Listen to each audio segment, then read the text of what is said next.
Assalamualaikum warahmatullahi wabarakatuh. Hai semuanya, perkenalkan kami mahasiswa semester 1 Universitas Negeri Gorontalo, jurusan Ilmu Hukum dan Kemasyarakatan, Program Studi Pendidikan Pancasila dan Kewarganegaraan. Perkenalkan, nama saya Salsabila Putri Ramadhani PDAU. Saya Berdiawan Suwondo. Saya Sriwana Priyani Amir. Saya Daniar Bakari. Saya Nur Pateo. Pada video kali ini, kami akan menjelaskan mengenai kawan muda etis bermedia digital.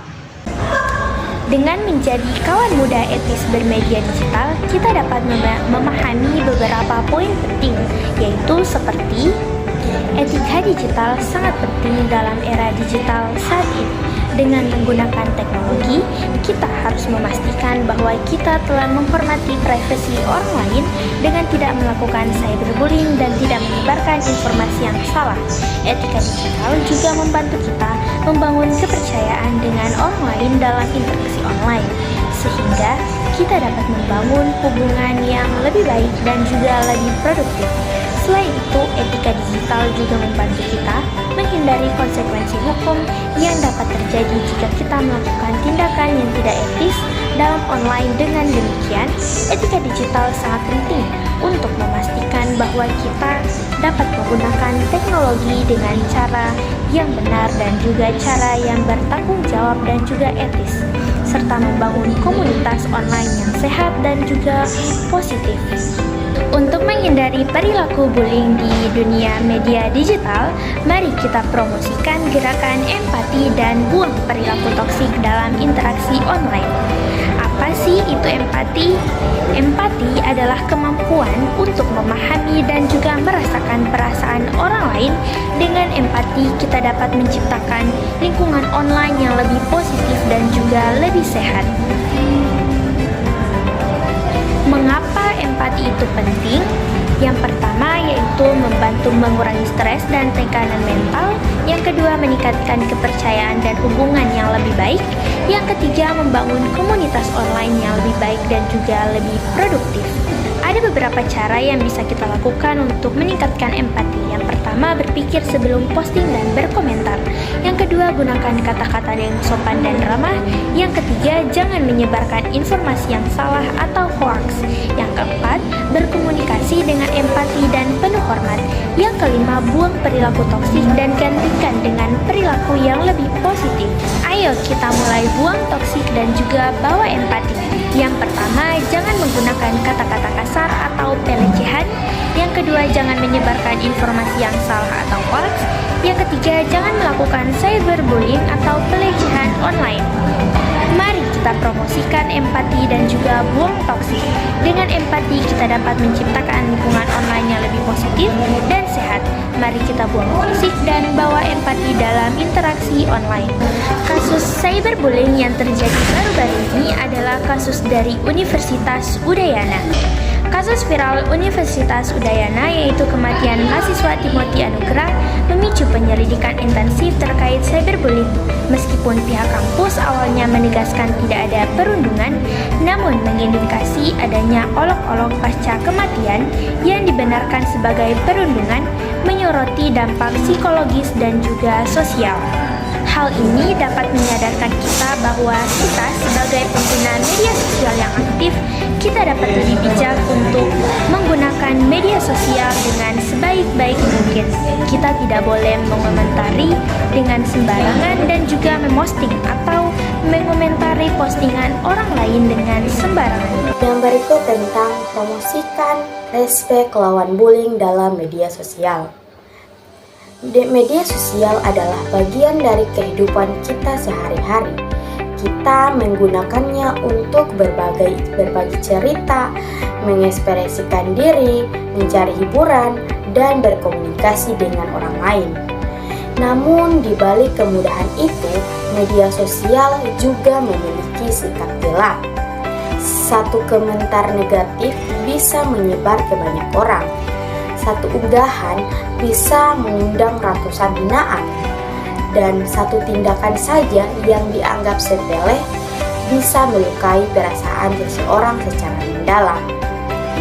Di media sosial, kata-kata seringkali ditulis tanpa memikirkan dampaknya. Padahal di balik setiap akun ada manusia yang punya perasaan. Adapun mempromosikan respek lawan bullying di media sosial sangat penting karena media sosial telah menjadi ruang interaksi utama bagi masyarakat, khususnya generasi muda. Di balik kemudahan berkomunikasi di media sosial juga sering menjadi tempat terjadinya cyberbullying, seperti komentar kasar, hinaan, body shaming, penyebaran kebencian, hingga mempermalukan orang lain secara terbuka. Tindakan ini sering dilakukan tanpa memikirkan dampak psikologis bagi korban. Respek di mana sosial berarti menggunakan platform digital secara bertanggung jawab dan beretika. Setiap pengguna diharapkan mampu menjaga ucapan, tidak menyebarkan konten yang merendahkan, serta menghargai perbedaan pendapat, latar belakang, identitas orang lain. Dengan sikap respek, media sosial dapat menjadi ruang yang aman, positif, membangun, bukan sarana untuk menyakiti.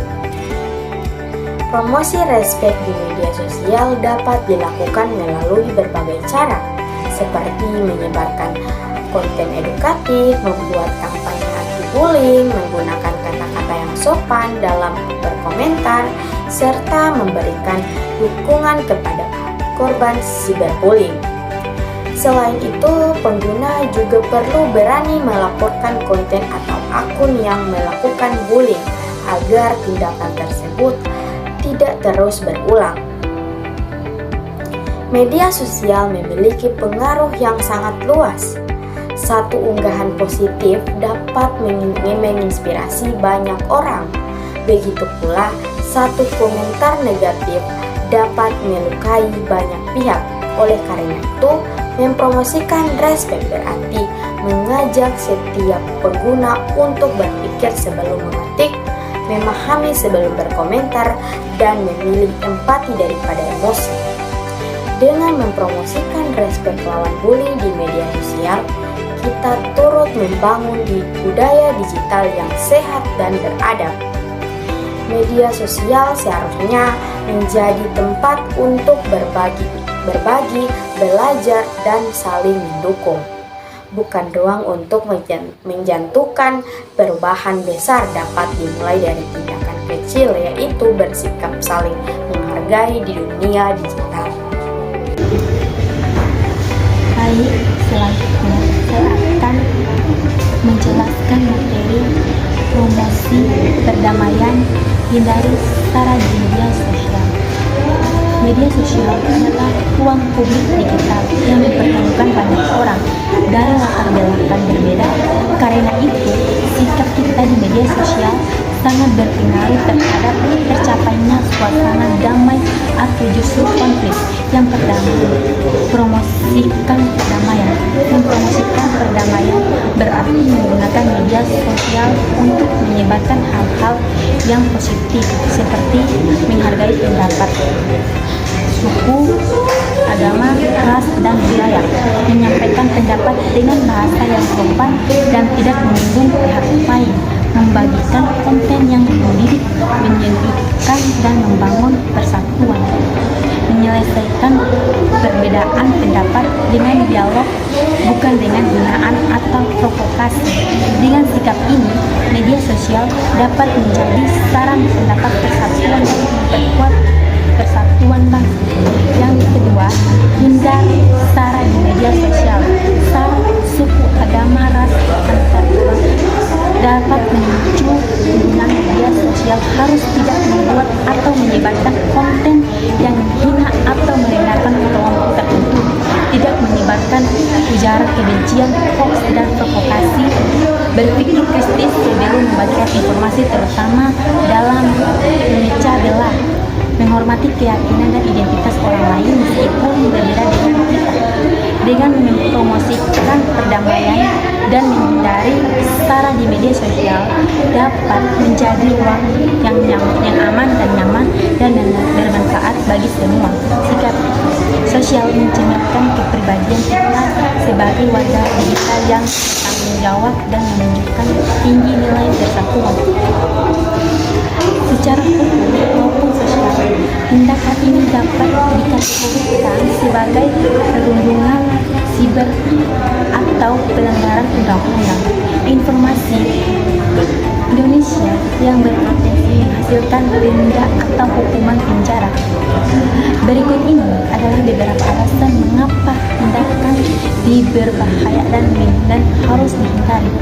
Konsekuensinya hukum melanggar penyebaran informasi yang ditunjuk untuk menimbulkan rasa kekecewaan atau kerusakan individu atau kelompok masyarakat tertentu.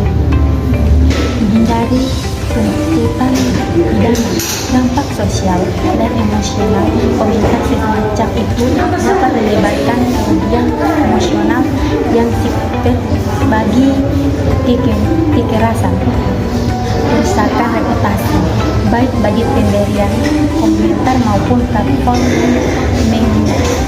yang pelanggaran tertentu. Hampir semua platform media sosial memiliki kebijakan kita terhadap ujaran kebencian, perundungan dan pelecehan.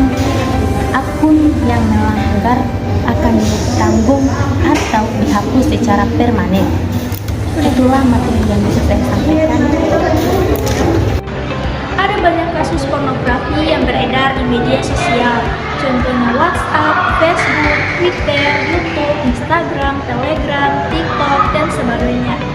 Dan itu sangat mudah diakses kapan saja oleh anak-anak hingga dewasa melalui handphone yang terkoneksi dengan internet. Bicara tentang pornografi, kita harus tahu dulu asal kata pornografi itu sendiri. Dalam Kamus Besar Bahasa Indonesia, pengertian pornografi adalah penggambaran tingkah laku secara erotis dengan lukisan atau tulisan untuk membangkitkan nafsu birahi. Ada 3 sebab terjadinya penyebaran pornografi. Yang pertama, rendahnya nilai respek atau penghargaan terhadap harkat martabat manusia dan hak asasi manusia. Kedua, nilai ekonomi, kesenangan atau kenikmatan dan keisengan dari aktivitas penyebaran konten pornografi bagi oknum tertentu. Ketiga, konten kita memancing komentar pornografi di media sosial yang mengandung banyak respons orang lain untuk like, komen, share sehingga terjadi penyebaran konten pornografi dengan begitu cepatnya. Ada salah satu kasus yang terjadi di aplikasi baru-baru ini, di mana pelaku memanfaatkan game online untuk mencari, mengumpulkan data pribadi dan menjebak anak di bawah umur, lalu memaksa korban melakukan tindakan asusila melalui video call. Aksi tersebut direkam dan digunakan sebagai alat ancaman pemerasan. Penyebab utama terjadinya kurangnya keamanan digital. Pengguna aplikasi situs ilegal mudah membagikan data pribadi dan tertipu akun palsu. Dampaknya, data disalahgunakan untuk pornografi, korban mengalami trauma, stres, reputasi, serta ancaman dan pemerasan online. Sebagai pengguna digital yang beretika, kita harus menggunakan media sosial secara bijak, menjaga privasi dan kehormatan diri, menolak, melaporkan, dan tidak menyebarkan konten pornografi. Mari wujudkan ruang digital yang aman, bermartabat, dan beretika. Ekspresikan diri dengan nilai keasusilaan, bukan pornografi. Sekian dari saya. Wassalamualaikum warahmatullahi wabarakatuh. Baik, di sini saya akan membawa salah satu materi yaitu etis media digital pasti bisa. Etika media digital adalah sikap bijak dan bertanggung jawab dalam menggunakan teknologi dan media sosial. Bahwasanya materi ini menekankan kita tentang pentingnya sikap bijak, bertanggung jawab, dan beradab dalam menggunakan teknologi dan platform digital. Di era kemajuan informasi yang serba cepat, setiap pengguna media digital dituntut untuk mampu memilih informasi, menghormati privasi orang lain, serta menghindari penyebaran hoaks, ujaran kebencian, dan konten yang merugikan orang lain. Sikap etis juga tercermin dari cara komunikasi yang sopan, tidak melakukan perundungan cyber, serta menggunakan media digital untuk tujuan yang positif dan bermanfaat. Dengan memahami dan menerapkan etika media digital, masyarakat khususnya generasi muda dapat menciptakan ruang digital yang aman, sehat, dan berintegrasi. Oleh karena itu, beretika dalam bermedia digital bukan hal yang sulit, melainkan sesuatu yang pasti bisa dilakukan jika disertai dengan kesadaran dan rasa tanggung jawab bersama.